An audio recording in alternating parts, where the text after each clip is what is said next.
Hello and welcome to a new episode of the Good Old Podcast. I'm Jacquie Franciulli for Wahoo's 24/7. As you can see, we have a special guest on the show today, Greg Madia from the Daily Progress. Greg, thank you so much for joining us. Yeah, happy to do it, Jackie. That time of year, it's getting closer and closer. Yeah, before we start recording, we talked. I spoke about putting my son back in school today, first day of school for a lot of people in the Charlottesville area. 3 counties in the area have started their school, so it's one fall season when I see that book bag and I see that lunchbox, Greg. Greg, we've been able to see just about one. Virginia has had 6 practices so far. We've been able to see half of them, 20 minutes each. What has been your main takeaway when you watch them? I think first and foremost, a lot of people like to talk about the expectations and the fact that they were picked last in the ACC, but you look at that defense, and if there's a reason for optimism, if you're a Virginia fan, I think it's that defense. I think that group is going to be pretty good again under John Rodzinski with that defensive line they've got coming back. They've got their 4 starters back on that D line, plus 3 key backups. 4 key backups. That group is very, very deep. I was looking at it between the 4 starters plus a couple of other guys to get to 7. When you factor in Paul Carey and Michael Diotta and Ben Smiley, they've got like 107 career starts back. You put those 3 plus the 4 returning starters on that D line. That's a good foundation for that unit. I know they lost Nick Jackson at linebacker, but maybe they'll be okay there with Ahern, possibly with James Jackson and a few other guys contributing. And then you talk about that secondary; they've got some work to do there. But I think that unit's going to continue to grow under John Rodzinski and could provide the Cavaliers and keep them in a lot of games. Yeah, and if you're watching us on YouTube, you're going to be seeing some fall camp footage from the left for 3 practices, as Greg and I discussed. And yeah, though, I always felt coming into the season that this D line was going to be the strength of this team. When we saw it last year, and just seeing all those guys coming back, we knew this was going to be such a veteran group, and it was going to be prove dividends towards the end because they're going to have a nice rotation because they're going to be able to stay fresh during the year, especially when you look at the season opener when they have a offense in Tennessee that plays that up tempo and like to keep things quick. So that's really going to help the defensive guys to keep fresh like that. For me, for the main takeaways, I agree with you as far as the defense. They look crisp in the D line. What I look into this, we were seeing video earlier about the running back room and just so much talent. You're seeing that talent in that running back room, and you're like, if they can get a balanced offense, what they planned last year, and get their passing game open, that running game can keep that offense on the field, which in turn will keep that defense fresh and make them even better. And I'm looking at the O line, and I think this is the most, I guess, confident, or at least when you look at that O line, there's still questions on it. We still haven't seen them play together. But because they've been the healthiest I've seen this O line group since I've been covering this beat, it gives you a little bit more hope that during fall camp they can play together and establish that chemistry early on. That was something that they haven't had. I know Bronco Mendenhall didn't have in that first season I was on the beat. The last 2 years, the first year of Tony Elliott, the spring as well. But seeing all those guys healthy, I mean, Mikhail Boley, I think only missed 1 practice, and then he was back. So seeing that and seeing even the new additions like Brian Stevens and Jimmy Chris, those guys coming in as well. So I seeing them and seeing their body transformations as well. It feels like they're more defined in their, I guess, after the summer workouts. And also I feel like practice is quicker. I know last year they were trying to get this quicker pace, but just a familiarity with the staff too. And it seems like the staff is, I don't want to say the staff is quicker because that's not quite what I'm trying to say, but it seems like the staff are all on the same page, and it wasn't like they were all learning from each other. Like, even Tony Elliott mentioned everyone was on the same page special teams wise, which was something that, they struggled over last year. Everyone, when you look at them, it seems like they know each other's quirks. They understand each other. It's the things that you learn after the first year. So that definitely is things that stood out to me when I was watching fall camp, the Kind of, last few practices. I was gonna say, kind of along those lines is last August, and Tony mentioned it.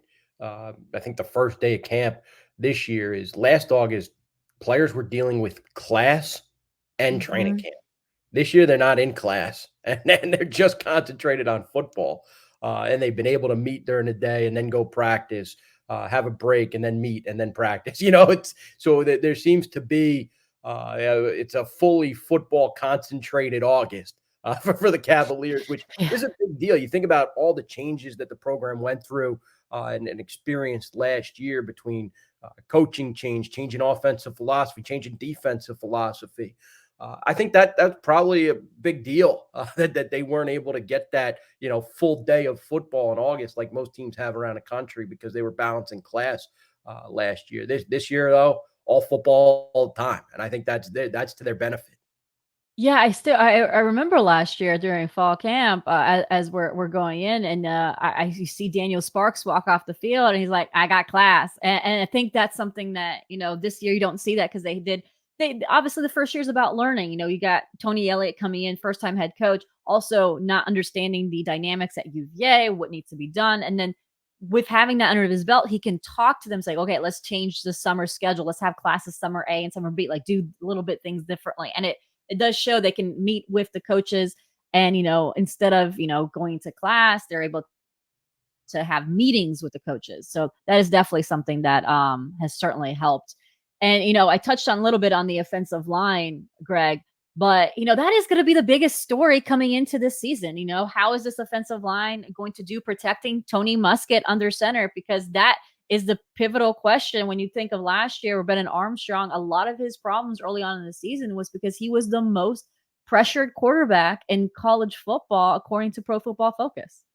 Yeah, no doubt. I think the one thing with that offensive line is not only are they healthier like you touched on and you mentioned, the new position coach Terry Heffernan has a background philosophy wise that probably fits more of what Tony Elliott and Des Kitchings want to do offensively with their background and being more balanced, more pro style than the previous O line coach Garrett Touche. And he did a good job building offensive lines under Bronco Mendenhall. But I think there's a real understanding from Heffernan of what Virginia wants to do on offense, right? He was at Stanford with David Shaw and the way they ran the football at times in his tenure, and of course before that in the NFL. So there's some understanding, and even Paris Jones back at Media Day in Charlotte said, he was running through reps in the spring, and he would notice at times like, oh man, that's what that hole is supposed to look like. That's what that offensive play is supposed to look like. Because he said, he just didn't see it last year because it wasn't there. This time around, he said there's more of an understanding from the O line because Heffernan's brought a little bit something different. And I think that's something to watch moving forward. Of course, it's gonna depend a big part on personnel and how those players function together with the newcomers, right? You got Ugana Nana in from Houston, Jimmy Kristen from Penn State, Brian Stevens in from Dayton, plus some key returners, Mikhail Boley, of course, Ty Furnish, Noah Josie. You want to see how it all comes together. But I think the old line coach and his background may help a good bit with that group. Still, ton of questions. They still got to prove it. They still haven't played together a lot, which is important for an O line. But I think he can help maybe speed up that process because he knows there's no excuses, and they've got to go out there and block people better than they did a year ago. In the talked about Paris Jones and what he was saying during AC kickoff, the new energy that Hef brought to that group. Tony Musk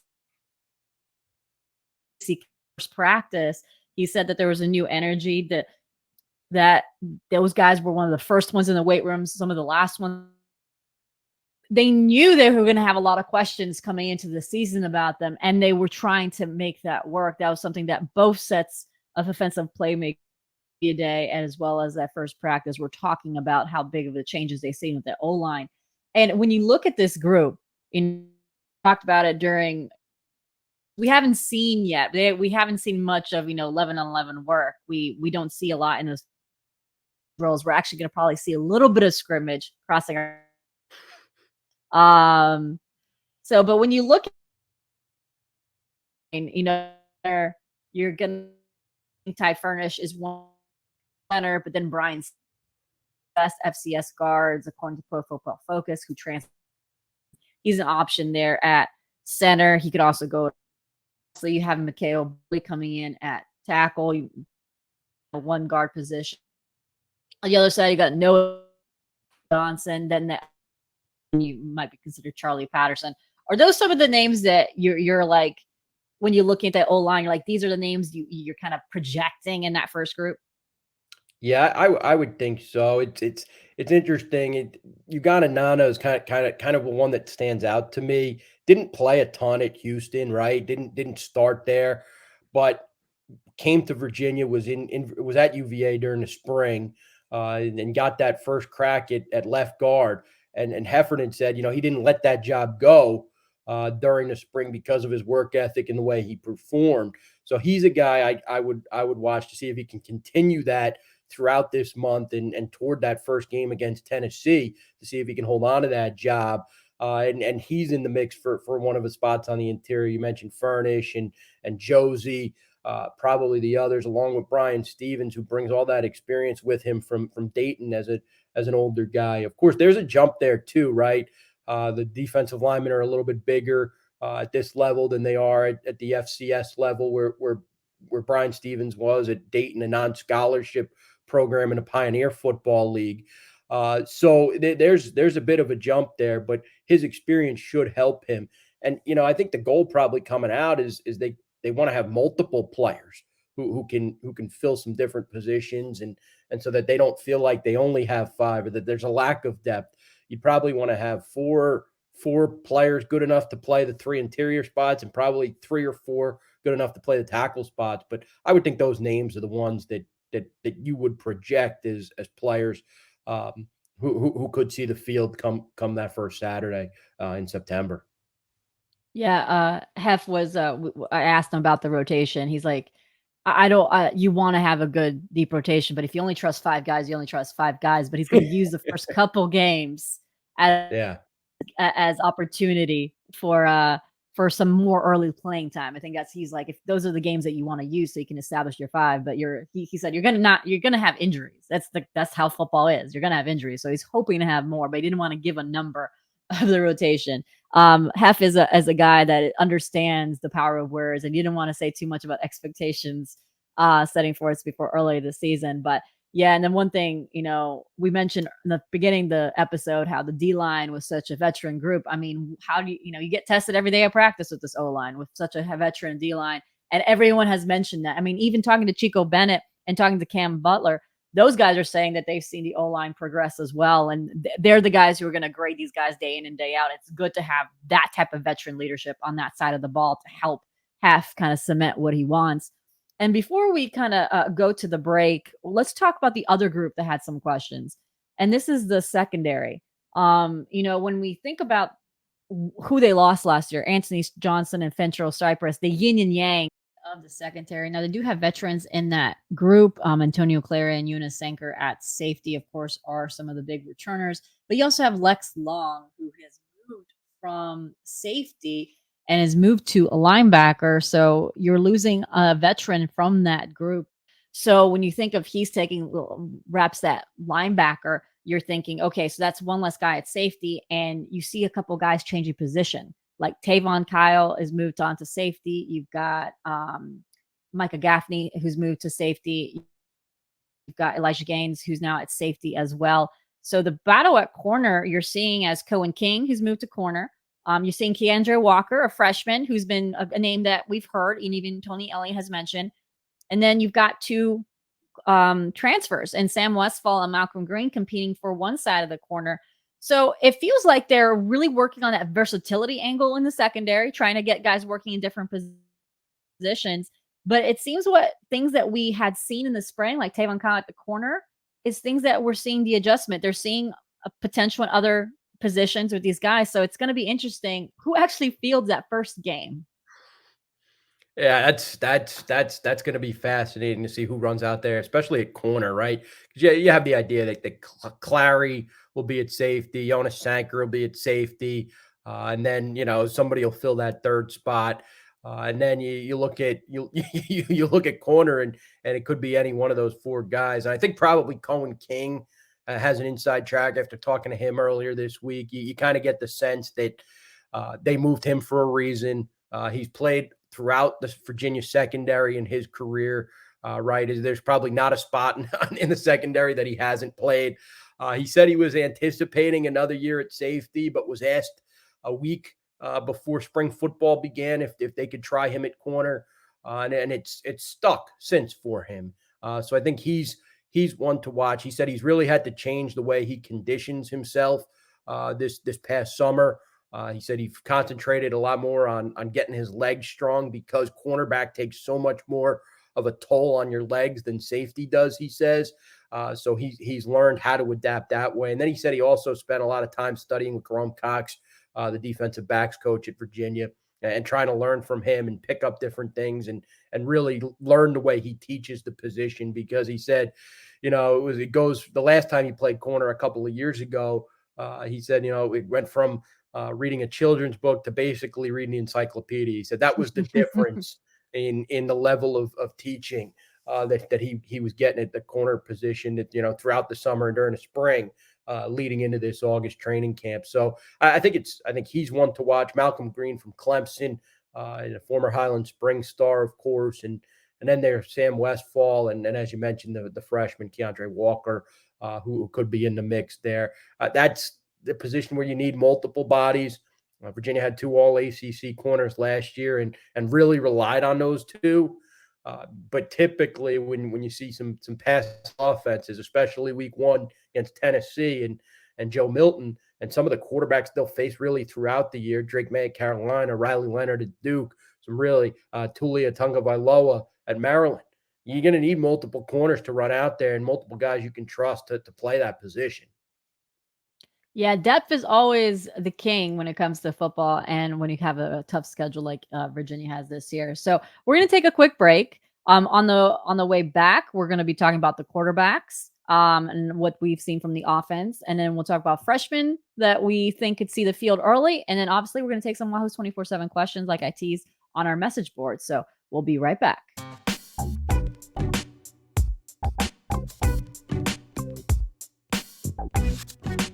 We're back with our good old podcast. I'm Jacquie Franciulli. That's Greg Madia. And we're talking about Virginia football's fall camp. And before the break, we touched on a lot of, the offensive line. We touched on the secondary. So a lot of groups that had some turnovers. And now we're going to touch on a group that has, significant turnover in itself. And it's something we kind of expected to happen, but not so much. Quarterbacks. Obviously we knew about Tony Muskett in the spring. He was expect to be QB1, although no college coach will actually admit that there's no competition in a group or name QB1 early on. But Tony Muskett was always going to be projected as QB1. Jay Wolfick, not surprising, but maybe surprising the timeline. He decided to focus in on baseball rather than stay with football. So that means you got a battle for QB2. Anthony Colandrea, a freshman. You got Grady Brosterhouse.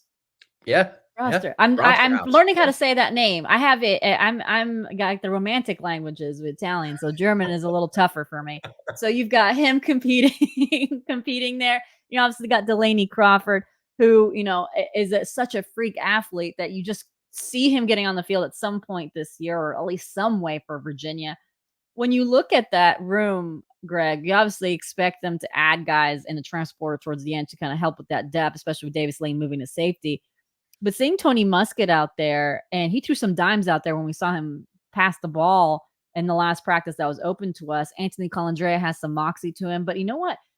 Even Brosterhouse, I was seeing him. He throws a nice ball there as well. What are your thoughts in that quarterback room? Yeah, I think first and foremost with Muskett, they're banking on the fact that he has experience in a very similar system at Monmouth and good experience, right? 51 touchdowns to 16 interceptions over his 3 seasons with the Hawks. Played in some tough environments, not fan wise, but weather wise, right? The wind can whip there in West Long Branch, New Jersey, at Kessler Stadium, where one side of the field has stands and the other side is empty and wide open. If you can throw the ball through that, you can probably throw it anywhere in the ACC. So I think they're banking on Muskett's experience, veteranness, to help them, even if he's making a jump from the FCS to the FBS, in which it's a significant one, but one they think he can handle. And remember, Taylor Lamb saw him twice when Lamb was at Gardner Webb as the OC, and Musket was on the other side of the field in the same conference at Monmouth. When they were battling in the Big South before Monmouth departed for the Colonial Athletic Association (CAA). So there's some hope there that he can be the guy. And then beyond Musket, Calandria, I think, benefited from being there in the spring, right? I think they'd probably be a little more nervous going into a year if he hadn't had the spring to learn the system, get adjusted, get acclimated to college. And even Lamb and a bunch of the players too have said, if he's their backup quarterback going into the year, they feel totally comfortable with it because he's proven himself. He's proven himself some to them during the spring. Brosterhouse, intriguing prospect, right? Could have went to an FCS school before deciding to come to UVA as a walk-on. And then maybe that pays off for Virginia down the road, but certainly somebody they probably could trust at some point to play. I don't know if he's the number 2 guy yet, but I think he can compete with Calandria to do that. There's Jared Raymond also. I don't want to forget about him, right? He's the older veteran, experienced guy, should know the offense inside and out at this point. The holder for the field goals. I don't know if you put him in a game, but maybe if it came down to it, you needed a guy you could trust. If injuries were decimated, you don't want to forget about him because he has some serious years under his belt. He also has. I mean, Jared Raymond is well liked among the players too. So that's obviously something that when you consider as a coach, that's something that often is and then forward, you're gonna, we talked about some new names during this podcast. We're talking about, Anthony Calandria as a freshman to know. There's other freshmen on this team that could factor in. Cam Robinson is such an athletically gifted player, former excitement around him. He's one that could possibly push for some. Aiden Gibson is another one. He wasn't playing in the last practice. He was wearing a yellow bib, but he's a guy that has experience in the spring. And like we said earlier, Keandre Rocker has been rotating with the twos. He can be a factor in that corner position, especially William Simpkins still out at fall camp. He's expected to be back in the middle of August, and he should be competing for a slot at that corner position behind Cohen King, but Walker is certainly making some noise there. Greg, which freshman are you most excited to see? Yeah, I think it's the linebacker Robinson, right? I mean, from everything Tony Elliott has said, he can push both Josh Aher. When I asked Elliott about can Robinson push the older guys, Elliott's first answer was at least athletically, yes, right? Athletically, he can push Josh Aher and James Jackson, Stevie Bracey, Trey McDonald. But it's going to come down to whether or not he can pick up the playbook if he'll earn some playing time. And I think in the meantime, while he's trying to learn the defense, get acclimated to the college game, you could probably see him on special teams, right? If you're athletically ready to play as a linebacker, you can find a role for yourself on special teams without a doubt. Running down on kickoff or punt, covering and tackling. Why not, right? Virginia needs more of those, good athletes to put out there on special teams after special teams were not a strong point for the Cavaliers last year. I think also you mentioned Jaden Gibson. He seems like he carried some momentum with him from the spring into the summer, and then will be competing for potentially contributing role on offense this coming fall. Des Kitchings wants about 6 wide receivers. You probably could figure out 2 or 3, right, between Malachi Fields, Demeke Starling, Malik Washington, as older guys who you'd expect to be in the mix. Maybe Jaden Gibson's not far behind them, right, based on what he did in the spring, catching a touchdown in the spring game and giving them solid first-team reps. So those 2 would be the ones I'd particularly look at. I also thought it was surprising that Elliott had mentioned Cole Serber. Not anything against Cole Serber, but just the offensive line in general, right? That's a very, very difficult position to pick up as a freshman. And Elliott said he's been very impressed with Serber, another in-state recruit like Robinson, who's started off on the right foot at UVA. Yeah, no, a lot of freshmen flashing during fall camp. Now, Greg, we asked our Wahoo's 24/7 subscribers to send in a couple of questions for us. And our first one's actually for you because you covered James Madison prior to Yeah. coming on the Virginia beat. So one of our subscribers wants to ask your thoughts on that first home opener with Virginia and JMU. Yeah, that's not an easy game. That's not going to be an easy game for Virginia. The Dukes, from covering that program, the way they operate is they expect to win each and every Saturday. And even as an FCS team, I covered when they played a game at West Virginia. I covered them when they played a game at NC State. They took those teams wire to wire, and that was with a major scholarship deficiency. They're up to the full scholarship allotment at this point. Kurt Signetti had said back when I visited with them in the spring. And I thought, and I think because of some of the foundations they have in place in that program, it's why they were able to make the jump so successfully from the FCS to the FBS. They bring back their 5 starting offensive linemen from last year, 118 career starts they'll have on that offensive line experience wise. The big question for them is quarterback and wide receiver. They have veteran running backs, but they're breaking in a new quarterback, and it'll either be the redshirt freshman Alonzo Barnett or the transfer from Arizona, Jordan McLeod. So that's really where the question is for JMU. Can they get the quarterback play they've gotten under both Signetti and then even going back to Mike Houston's tenure when they were winning an FCS national championship and going to Frisco time and time again? Can they get that consistency this year? They've had great quarterback play over the years, from Brian Shore to Cole Johnson and Ben DiNucci. And then even last year with Todd Centeio, I think that's the question. Can they get good quarterback play? And they're gonna be eager for that game, right? It's a game that program has wanted to play for a long time. JMU and UVA haven't met since 1983, and the Dukes have been waiting for it. Yeah, no, it's going to be a loaded game, not only on the football field, but it's For also the sure. UVA strong game too. So it's definitely an emotional game for Virginia as well. Now moving forward, someone asked about any injuries. Now we reported a lot of this on Why Was 24/7. So Xavier Brown is I think the most long term injury we've heard, 4 to 6 weeks. A source tells us that he's likely going to get an X-ray around the 4 week mark to see a little bit more about that timeline and when he's expected back from a dislocated elbow. Donovan Johnson's the other one that we're expected possibly by mid-September. And then I think that's all. Most of the other guys are expected to be back at fall camp, Greg. So I think those are the main injuries there. Another question is talking about how we've said that there's more buy-in. Either we've said it from talking to players and coaches, and that there's more fire to them, more energy. So someone's asking us, what is the differences? Why do we have this sense of optimism, or why do Hmm. players having this more sense of optimism? Do you want to take it first?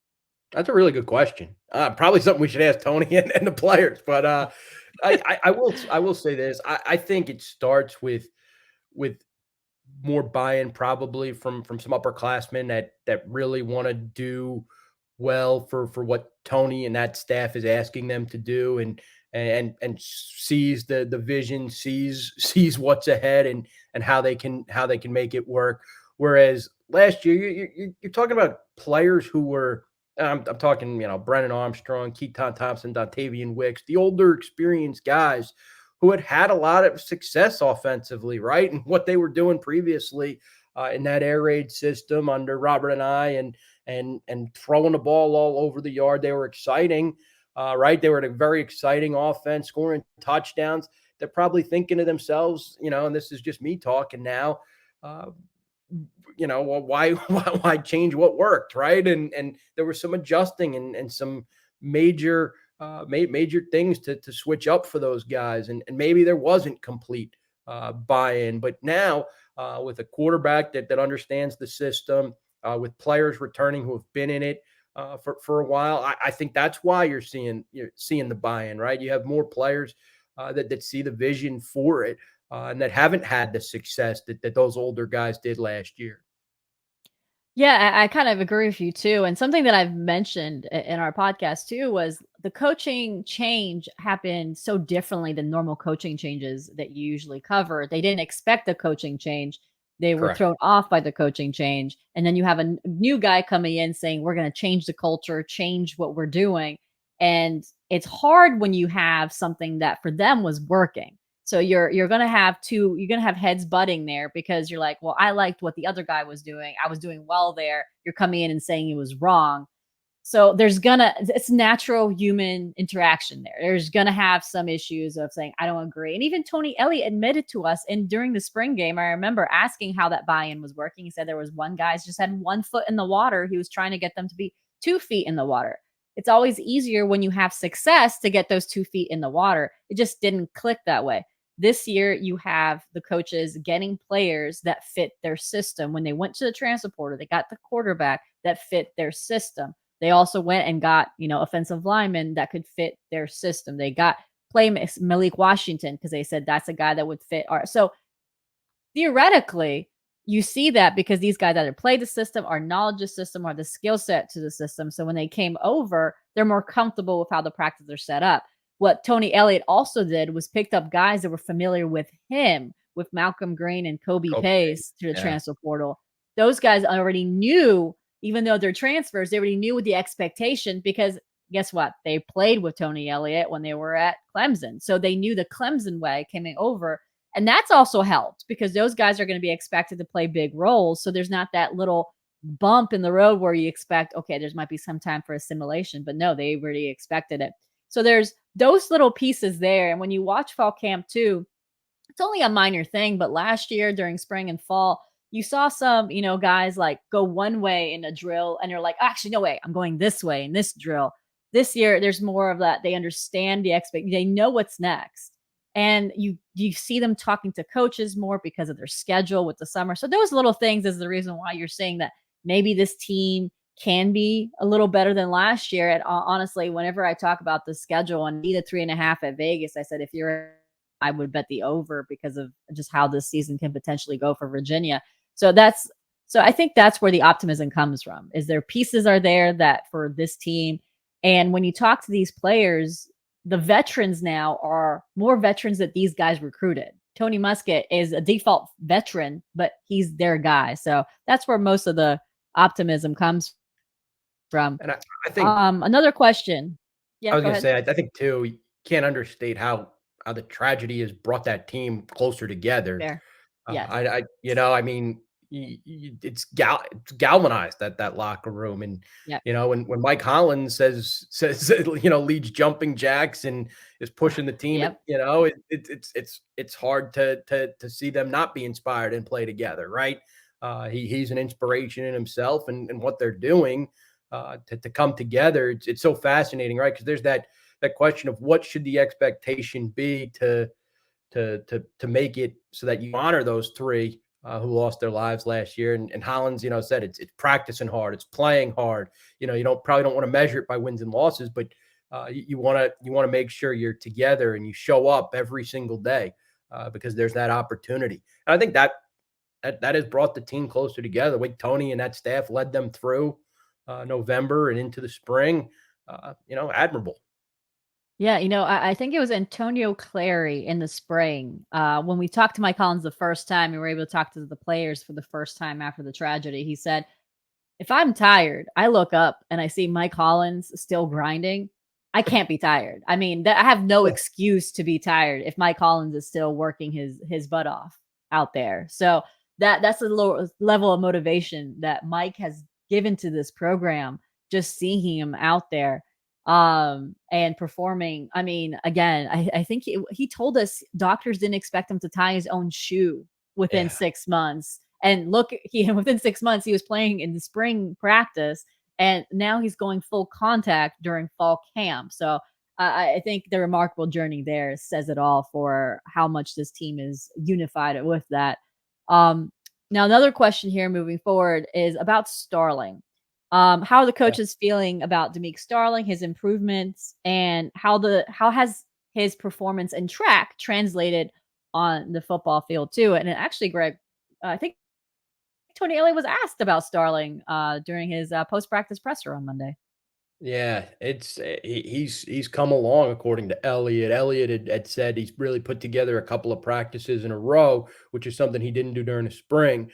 So that's encouraging. And I think the track component has helped. Back in May, I wrote about Starling's track and endeavors and some of the things he was doing for track. And he said it was actually Lavelle Davis who the year before wanted him to come out for track and tried to encourage him. So he did it to kind of honor Lavelle, but also to kind of help himself because he was a track star in high school in Nashville.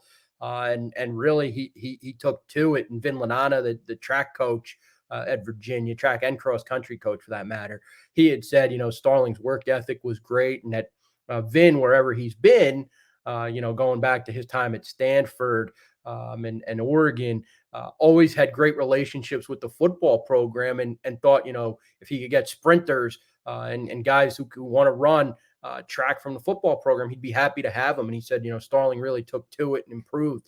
I think that's something to watch going forward, and that maybe Starling's kind of setting a path for the track and football program to work together. Because I don't think that's a bad thing, right? If you can gain some speed, gain some knowledge about how to run, and Starling said, he's probably got better body control because of it, and that's something to watch, on kickoff returns, or if he's running a go route, trying to get past the corner. So I think that's something to watch, and maybe carry some confidence with him because of it too. Yeah, I still remember that social media post that Virginia football did where Demeke Starling and Delaney Crawford raced against each other. So I guess Demeke Starling is the default fastest guy on the field right now for Virginia. Final question, Greg. Realignment rumors are certainly out there. Florida State wanting to leave the ACC. You have the Pac-12 no longer being the Pac-12 and moving to different conferences. Are we just headed to two super conferences here?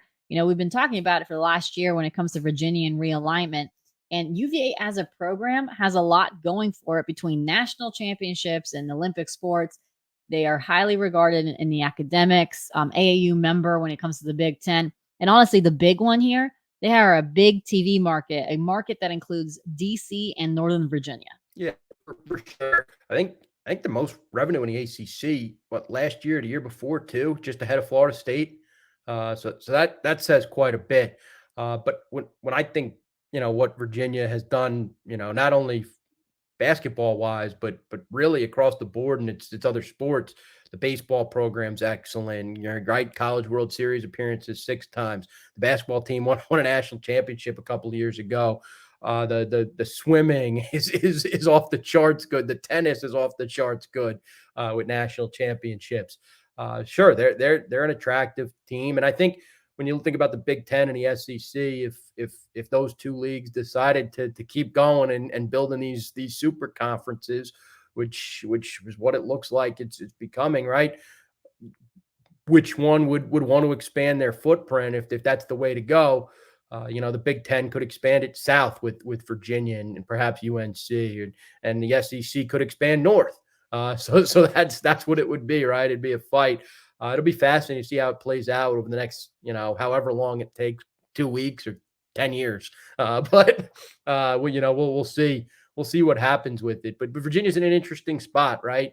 Trying to figure out what's next in the world of college athletics, and even for my time covering James Madison and really being close to what transpired there, from their move from the FCS to the FBS, and from the CAA to the Sun Belt.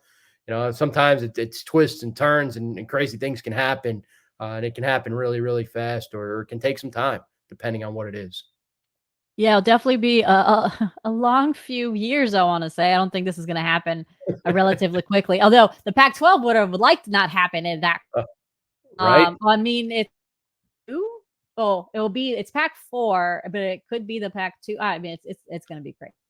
I It's it'll be fascinating to see what happens, because you can't really see Stanford and Cal out in the Mountain West, and right, and you think about the ACC, looking at those schools, it'll be fascinating. Yeah, and then you think women's soccer having to travel to the West Coast, or softball, baseball having to go to the West Coast one game, come here to do classes, then have to go all the way to Syracuse the next game. I mean, it's tough. I mean, that's something that they need to reevaluate, that Yes. whole student athlete thing. If you start saying like, oh, you got to go to the West Coast and East Coast, well, I thought you said you were student first, and then you're having them going a lot of questions when it comes to this realignment, Greg. Yeah, for sure. Tons of questions, and two, when you think about if you think about the ACC, thinking about Cal and Stanford, it's probably to get that extra TV window, right, late at night, and have another time slot to give to ESPN or whoever, to show the games. But you have to figure, is that worth everything else, all the other headaches that come along with it? So I guess we'll figure out what they think, sooner or later. Thanks, Greg, for joining us on the show today. I really appreciate you being on the show. Yeah, happy to do it anytime, Jackie. And of course, if you like what you hear, and continue to subscribe to us on our podcast. You're available on Spotify and Apple. And obviously, we're here on YouTube. So why don't you go like this video, like this channel, and click on the bell so you're notified whenever a new video is on there. And of course, we'll continue our coverage of fall camp on Wahoo's 24/7. So for Greg, I'm Jacquie Franciulli. I hope you guys have a great rest to your week.